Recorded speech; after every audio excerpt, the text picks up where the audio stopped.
權至今，師承陳兆恢傳人黃振華為陳氏太極拳20世嘅傳人，獲得國家級以上陳式太極拳嘅7項冠軍，同埋中國國家武術嘅7段嘅。咁我哋亦都可以耐心睇下陳式太極拳嘅演繹啦。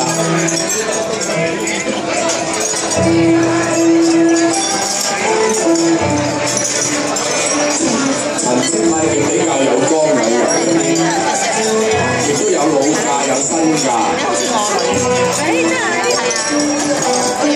勁發於內。嗱，呢個女女咧亦都係徐師妹嘅千金。